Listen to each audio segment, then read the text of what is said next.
سورۃ النساء کی آیت نمبر 163 163 سورہ نساء کا 23واں رکوع اور چھٹے پارے کا 3واں رکوع. انا اوحینا الیک کما اوحینا الی نوح والنبیین من بعدہ، بے شک اے محبوب ہم نے آپ کی طرف وحی بھیجی جیسے وحی نوح اور ان کے بعد پیغمبروں کی طرف بھیجی. یہودیوں نے سید عالم صلی اللہ علیہ وآلہ وسلم سے جو یہ سوال کیا تھا کہ ان کے لیے آسمان سے یک بارگی کتاب نازل کی جائے، یعنی پوری کی پوری کتاب ایک ساتھ آ جائے تو وہ آپ کی نبوت پر ایمان لائیں گے. اس پر یہ آیت کریمہ نازل ہوئی اور ان پر حجت قائم کی گئی کہ حضرت موسیٰ علیہ السلام کے علاوہ بہت سے انبیاء ہیں، اہل کتاب ان سب کی نبوت کو مانتے ہیں اور ان تمام نبیوں میں سے کسی پر ایک ساتھ کتاب نازل نہ ہوئی. تو جب ان کی نبوت تسلیم کرنے میں اہل کتاب کو کچھ پس و پیش نہ ہوا تو سید عالم صلی اللہ علیہ وآلہ وسلم کی نبوت کو کیوں تسلیم نہیں کرتے؟ اور رسولوں کے بھیجنے سے مقصد مخلوق کی ہدایت اور مخلوق کو اللہ تعالی کی توحید اور معرفت کا درس دینا، ایمان کی تکمیل اور عبادت کا طریقہ بتانا مقصود ہوتا ہے. کتاب جو متفرق طور پر نازل ہوتی ہے، جس طرح قرآن مجید فرقان حمید نازل ہوا، کبھی 2 آیتیں، کبھی 4 آیتیں، کبھی 3 آیتیں، تو اس سے یہ مقصد بدرجہ اتم حاصل ہوتا ہے کہ تھوڑا تھوڑا بآسانی دل میں اترتا جاتا ہے اور اس طرح مخلوق کو ہدایت بھی نصیب ہوتی ہے، اللہ کی توحید اور معرفت کا درس بھی ہوتا ہے، ایمان کی تکمیل بھی ہوتی ہے اور عبادت کا طریقہ بھی معلوم ہوتا ہے. تو تھوڑا تھوڑا اترنا اس طرح ہے جیسے کوئی سبق دیا جاتا ہے، کبھی 4 لائنوں کا سبق ہوتا ہے، کبھی 3 لائنوں کا سبق ہوتا ہے. طالب علم اس سبق کو یاد کرتے ہیں، سمجھتے ہیں، عمل کرتے ہیں، پھر دوسرا سبق دیا جاتا ہے. تو اس طریقے سے قرآن مجید فرقان حمید کا تھوڑا تھوڑا اترنا یہ تو زیادہ مفید ہے. اس حکمت کو نہ سمجھنا اور اعتراض کرنا بہت بڑی بے وقوفی ہے. تو ارشاد فرمایا انا اوحینا الیک کما اوحینا الی نوح والنبیین من بعد، بے شک محبوب ہم نے آپ کی طرف وحی بھیجی جیسے وحی نوح اور ان کے بعد انبیاء کی طرف بھیجی. وَأَوْحَيْنَا إِلَىٰ إِبْرَاهِيمَ وَإِسْمَاعِيلَ وَإِسْحَاقَ وَيَعْقُوبَ، اور ہم نے ابراہیم اور اسماعیل اور اسحاق اور یعقوب کی طرف وحی بھیجی. والاسباط، اور یعقوب علیہ السلام کے بیٹوں کی طرف وحی بھیجی، یعنی ان کے بیٹوں میں، ان کی نسل میں جو نبی تھے ان کی طرف وحی بھیجی. وعیسیٰ و ایوب و یونس و ہارون و سلیمان، اور عیسیٰ اور ایوب اور یونس اور ہارون اور سلیمان کی طرف وحی بھیجی. وآتینا داود زبورا، اور ہم نے داود کو زبور عطا فرمائی. ورسلا قد قصصناہم علیک من قبل، اور رسولوں کو جن کا ذکر آگے ہم آپ سے فرما چکے، یعنی قرآن مجید فرقان حمید میں نام لے کر جن رسولوں کا ذکر کیا گیا. وَرُسُلًا لَّمْ نَقْصُصْهُمْ عَلَيْكَ، اور ان رسولوں کو جن کا ذکر آپ سے نہ فرمایا، یعنی جن کے ناموں کی تفصیل قرآن مجید فرقان حمید میں ذکر نہیں فرمائی گئی. تمام رسولوں اور نبیوں پر وحی نازل ہوئی، ان پر وحی کا وہ انداز نہیں تھا جو حضرت موسیٰ علیہ السلام پر تھا۔ وہ کوہ طور جاتے، وہاں اللہ سے کلام کرتے اور وہاں سے ہی وہ مکمل کتاب توریت لے کر آئے۔ وَكَلَّمَ اللَّهُ مُوسَىٰ تَكْلِيمًا، اور اللہ نے موسیٰ سے حقیقتاً کلام فرمایا۔ تو جس طرح حضرت موسیٰ علیہ السلام سے بغیر کسی واسطے کے کلام فرمانا دوسرے انبیاء علیہ السلام کی نبوت میں کوئی اعتراض کرنے والی بات نہیں، یعنی کوئی حضرت موسیٰ علیہ السلام کی وجہ سے یہ نہیں کہہ سکتا کہ چونکہ موسیٰ علیہ السلام سے اللہ تعالیٰ نے کوہ طور پر بلا واسطہ کلام فرمایا تو اب ہم اسی کو نبی مانیں گے جس سے اللہ نے اس طرح کلام فرمایا ہو۔ ایسے ہی حضرت موسیٰ علیہ السلام پر کتاب کا یک بارگی نازل فرمانا دوسرے انبیاء کی نبوت میں کچھ بھی قادح نہیں ہو سکتا، یعنی حضرت موسیٰ علیہ السلام پر ایک ساتھ توریت نازل ہو گئی اور دیگر انبیاء پر ایک ساتھ اس طرح اس انداز میں کتاب نازل نہیں ہوئی، تو یہ نہیں ہو سکتا کہ کوئی کہے کہ میں موسیٰ علیہ السلام کو مانوں گا اور جن نبیوں پر اس طرح کتاب نازل نہیں ہوئی میں نہیں مانوں گا۔ رسولا مبشرین و منذرین، رسول خوشخبری دیتے اور ڈر سناتے، یعنی رسول آئے خوشخبری دیتے ہوئے اور ڈر سناتے ہوئے۔ ثواب کی خوشخبری رسول دیتے ہیں ایمان لانے والوں کو اور عذاب کا ڈر سناتے ہیں کفر کرنے والوں کو۔ لِأَلَّا يَكُونَ لِلنَّاسِ عَلَى اللَّهِ حُجَّةٌ بَعْدَ الرُّسُلِ، کہ رسولوں کے بعد اللہ کے یہاں لوگوں کو کوئی عذر نہ رہے اور یہ کہنے کا موقع نہ ہو کہ اگر ہمارے پاس رسول آتے تو ہم ضرور ان کا حکم مانتے اور اللہ کے مطیع و فرما بردار ہوتے۔ اس آیت سے یہ مسئلہ معلوم ہوتا ہے کہ اللہ تعالی رسولوں کے بعثت سے قبل مخلوق پر عذاب نہیں فرماتا، یعنی اللہ تعالیٰ پہلے رسولوں کو بھیجتا ہے، نبیوں کو بھیجتا ہے، پھر جب لوگ نہیں مانتے تو اس کے بعد عذاب نازل ہوتا ہے، جیسا کہ دوسری جگہ ارشاد فرمایا وَمَا كُنَّا مُعَذِّبِينَ حَتَّى نَبْعَثَ رَسُولًا، ہم ہرگز عذاب دینے والے نہیں جب تک ہم رسول نہ بھیجیں۔ اور یہ مسئلہ بھی ثابت ہوتا ہے کہ اللہ تعالیٰ کی معرفت پہچان شریعت کے بیان ہی سے حاصل ہوتی ہے اور انبیاء کی زبان سے ہی حاصل ہوتی ہے۔ نبی بتائے تو اللہ کی معرفت حاصل ہوتی ہے، عقل محض سے اس منزل تک پہنچنا میسر نہیں ہوتا، انسان اپنی ناقص عقل کے ذریعے اللہ کی معرفت حاصل نہیں کر سکتا۔ وَكَانَ اللَّهُ عَزِيزًا حَكِيمًا، اور اللہ غالب حکمت والا ہے۔ لَكِنِ اللَّهُ يَشْهَدُ بِمَا أَنزَلَ إِلَيْكَ أَنزَلَهُ بِعِلْمِهِ، لیکن اے محبوب اللہ اس کا گواہ ہے جو اس نے آپ کی طرف اتارا وہ اس نے اپنے علم سے اتارا ہے۔ وَالْمَلَائِكَةُ يَشْهَدُونَ، اور فرشتے گواہ ہیں۔ وَكَفَى بِاللَّهِ شَهِيدًا، اور اللہ کی گواہی کافی ہے۔ إِنَّ الَّذِينَ كَفَرُوا، وہ لوگ جنہوں نے کفر کیا سید عالم صلی اللہ علیہ وآلہ وسلم کی نبوت کا انکار کر کے کفر کیا، وَصَدُّوا عَن سَبِيلِ اللَّهِ، اور اللہ کی راہ سے روکا،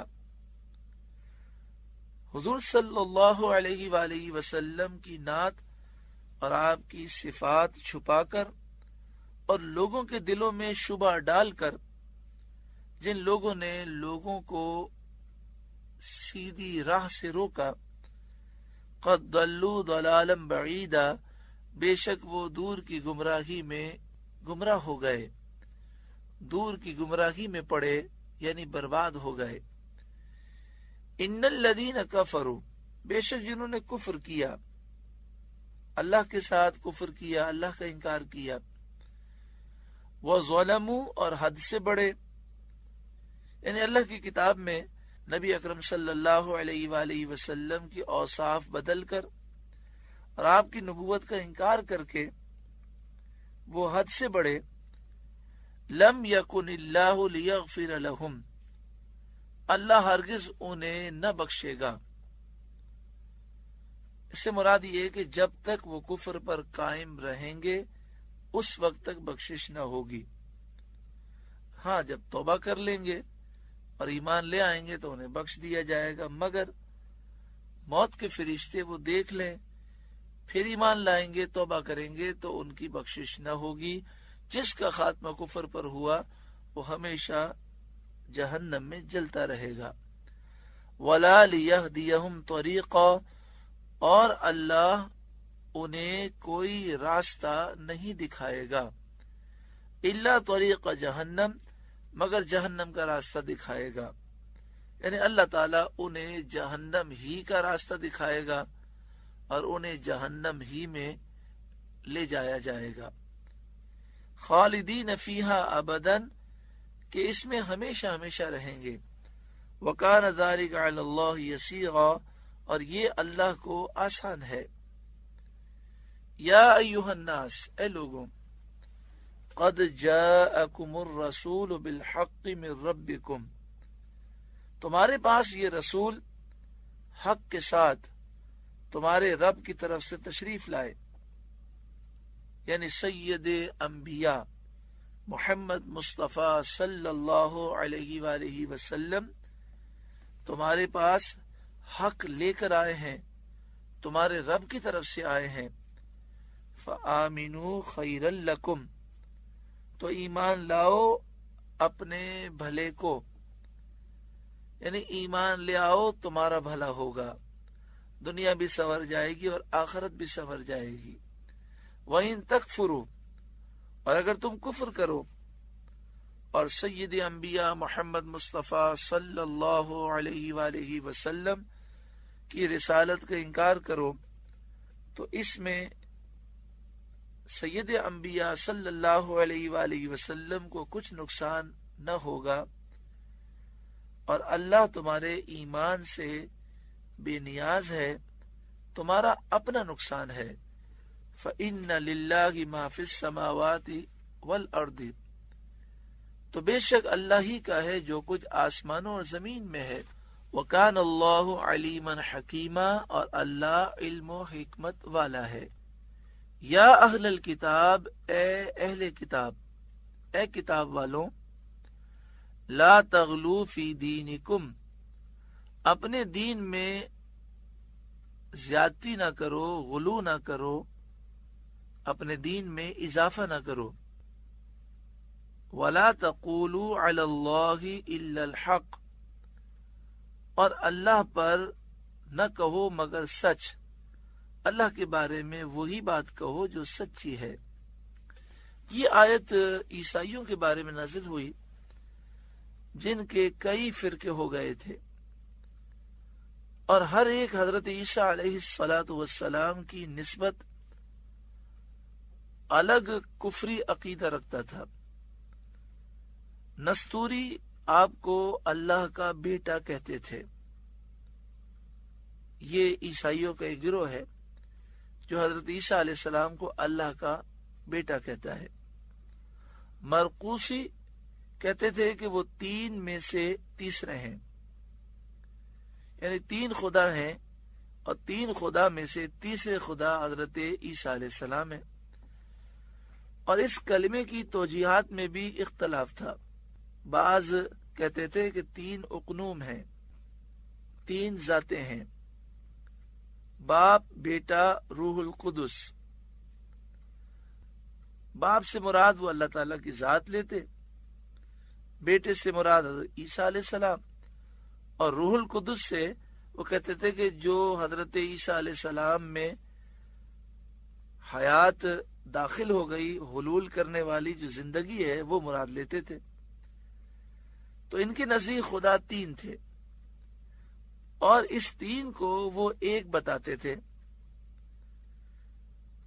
اور اس کا نام رکھتے تھے کہ توحید فی التثلیث اور تثلیث فی التوحید، یعنی 3 میں 1 کرنا اور 1 میں 3 کرنا، توحید فی التثلیث اور تثلیث فی التوحید کے چکر میں گرفتار تھے۔ بعض کہتے تھے کہ عیسیٰ علیہ السلام ناسوتیت اور الوہیت کے جامع ہیں، ماں کی طرف سے ان میں ناسوتیت آئی ہے اور باپ کی طرف سے الوہیت آئی ہے، یعنی باپ ان کا اللہ ہے تو اس وجہ سے یہ الہ ہے، اور چونکہ ماں حضرت مریم انسان ہے تو اس لیے ان کو کھانے پینے کی ضرورت رہتی ہے۔ تعالی اللہ عما یقولون علوا کبیرا، یہ جو بکواس کرتے ہیں اللہ تعالیٰ ان کی اس بکواس سے پاک ہے۔ اللہ کے سوا کوئی خدا نہیں، الہ نہیں، معبود نہیں، اللہ کا کوئی بیٹا نہیں، بیٹی نہیں، کوئی بیوی نہیں۔ یہ فرقہ بندی عیسائیوں میں ایک یہودی نے پیدا کی جس کا نام بولس تھا۔ اس نے انہیں گمراہ کرنے کے لیے اس قسم کے عقیدوں کی تعلیم کی۔ اس آیت میں اہل کتاب کو ہدایت کی گئی کہ وہ حضرت عیسیٰ علیہ السلام کے بارے میں افراط و تفریط سے باز رہیں، عیسیٰ علیہ السلام کو خدا نہ کہیں، اللہ کا بیٹا نہ کہیں، الہ معبود نہ کہیں، اور ان کی تنقیص بھی نہ کریں جس طرح یہودی توہین و بیعت بھی کرتے ہیں۔ وَلَا تَقُولُوا عَلَى اللَّهِ إِلَّا الْحَقِّ، اور اللہ پر صرف سچ کہو، یعنی اللہ کا شریک اور بیٹا کسی کو نہ بناؤ۔ حلول اور اتحاد کے عیب بھی مت لگاؤ کہ عیسیٰ علیہ السلام میں اللہ داخل ہو گیا، حلول کر گیا، اور حضرت عیسیٰ علیہ السلام، روح القدس اور اللہ، یہ تینوں ذاتوں میں اتحاد ہو گیا اور وہ ایک خدا بن گئے۔ اس طرح کے غلط عقیدے نہ رکھو اور اس اعتقاد حق پر رہو کہ انما المسیح عیسی بن مریم، مسیح عیسیٰ بن مریم رسول اللہ کے رسول ہی ہیں۔ حضرت عیسیٰ علیہ السلام کا لقب مسیح ہے۔ مسیح کے معنی ایک ہوتے ہیں بہت زیادہ ہاتھ پھیرنے والا۔ آپ کی خدمت میں 50,000 مریض جمع ہو جاتے اور آپ ان پر ہاتھ پھیرتے اور انہیں شفا مل جاتی، تو آپ کے ہاتھ پھیرنے سے مریضوں کو شفا ملتی، اس لیے آپ کو مسیح کہا جاتا۔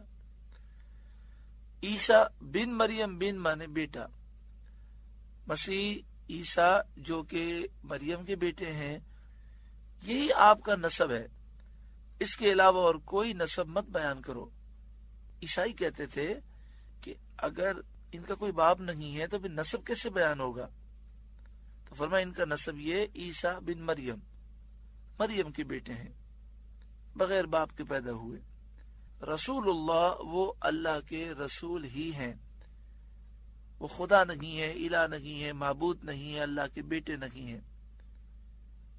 وہ کلمتہ، اور اللہ کا ایک کلمہ ہے کہ کن اللہ نے فرمایا، اور وہ بغیر باپ کے اور بغیر نطفے کے محض اللہ کے حکم سے پیدا ہو گئے۔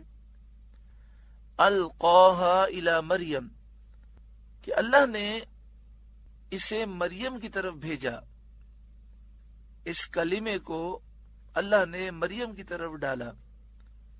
وروح منہ، اور عیسیٰ علیہ السلام اللہ کے دربار کی ایک روح ہے۔ فآمنوا باللہ ورسلہ، تو اللہ اور اس کے رسولوں پر ایمان لاؤ اور تصدیق کرو کہ اللہ واحد ہے، بیٹے اور اولاد سے پاک ہے، اور اس کے رسولوں کی تصدیق کرو، اور اس بات کی تصدیق کرو کہ حضرت عیسیٰ علیہ السلام اللہ کے رسولوں میں سے ایک رسول ہیں۔ وَلَا تَقُولُوا ثَلَاثَةً، اور 3 نہ کہو، یعنی 3 خدا نہ کہو، جیسا کہ عیسائیوں کا عقیدہ ہے، اور وہ کفر محض ہے۔ انتہو خیر لکم، باز رہو اپنے بھلے کو، اگر توبہ کر لو گے، باز رہو گے تو تمہارا اپنا بھلا ہے۔ انما اللہ الہ واحد، اللہ تو ایک ہی خدا ہے، کوئی اس کا شریک نہیں۔ سبحانہ ان یکون لہ ولد، پاکی اسے اس سے کہ اس کے کوئی بچہ ہو، اللہ تعالی اولاد رکھنے سے پاک ہے۔ لہو ما فی السماوات وما فی الارض، اسی کا مال ہے جو آسمانوں میں ہے، جو کچھ زمین میں ہے، اور وہ سب کا مالک ہے، اور جو مالک ہو وہ باپ نہیں ہو سکتا، یعنی باپ اپنی اولاد کا مالک نہیں ہوتا۔ تو جب کائنات کا ذرہ ذرہ اللہ کی مملوک ہے، سب کا اللہ مالک ہے، تو اس کی اولاد کیا چیز ہو سکتی ہے؟ وَكَفَى بِاللَّهِ وَكِيلًا، اور اللہ کافی کارساز ہے۔ یہاں پر اس طرح سمجھیں کہ پہلے زمانے میں غلام کی خرید و فروخت ہوتی تھی۔